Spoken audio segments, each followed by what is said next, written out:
पाकिस्तान में जाहिल कट्टरपंथियों ने तो हद ही मचा दी है। एक लड़की को लोग इसलिए मारने पर उतारू थे क्योंकि उसने अरबी प्रिंट वाली ड्रेस पहन रखी थी। उस ड्रेस पर क्या लिखा था, क्या संदेश था, नहीं मालूम। वहां की भीड़ वाली महिला पर ईश निंदा का आरोप लगाकर सर तन से जुदा के नारे लगाने वाली कट्टरपंथी भीड़ को पाकिस्तानी भी अब लताड़ रहे हैं। बता दें कि पाकिस्तान से एक अजीब ही वाकया सामने आया। एक महिला वहां अरबी प्रिंट वाली ड्रेस को पहनकर निकली तो इस्लामिक कट्टरपंथियों की भीड़ उस पर यह सोचकर टूट पड़ी कि ड्रेस पर कुरान की आयतें लिखी हुई है। उन्होंने इस महिला पर चीखना चिल्लाना शुरू कर दिया।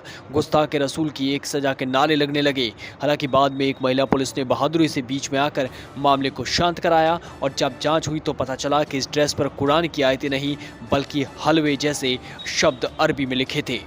पाकिस्तानी यूट्यूबर कमर चीमा ने कहा है कि अरबी में हलवा वर्ड प्रिंटेड था, जिसे कुछ लोगों ने अपनी जाहिलियत में कुरान की आयत समझ लिया। उन्होंने इस मसले पर अपने शो में बैरिस्टर हामिद बशानी से भी चर्चा की और इस घटना के लिए पाकिस्तान में फैले कट्टरपंथ और जाहिलता को दोषी बताया।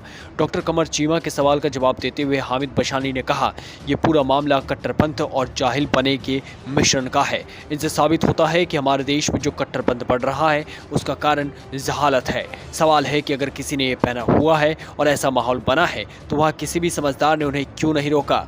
उसने क्यों नहीं बोला कि कुर्ते पर कुछ ऐसा नहीं लिखा, या ये क्यों नहीं कहा कि अगर किसी ने कुछ ऐसा पहना है तो दूसरे लोग क्यों इस पर लाठी लेकर खड़े हैं। उन्होंने कहा कि कई जगह ऐसी है जहां लोग पढ़े लिखे कम है और मजहब को लेकर ज़्यादा सेंसिटिव है। एक आदमी ऐसे मुद्दे उठाता है और बाकी लोग उसकी बात मान लेते हैं। पहले भी ऐसे लोग सामने आते थे, पर 10 लोग ये समझाने के लिए होते थे कि ये सब उसका काम नहीं है, इसके लिए कानून है। उन्होंने आगे कहा कि जिस आदमी को हलवा पढ़ना नहीं आता वो आदमी मजहब के नाम पर कत्ल करने पर उतारू हो जाते हैं। ऐसे समाज को सरकारी सतह पर जब तक लगाम नहीं दी जाएगी तब तक कुछ नहीं होगा। उन्होंने कहा कि जो लोग हलवे को मजहब की तौहीन बताकर लड़की के साथ बदतमीजी कर रहे हैं उनको डूब मरना चाहिए।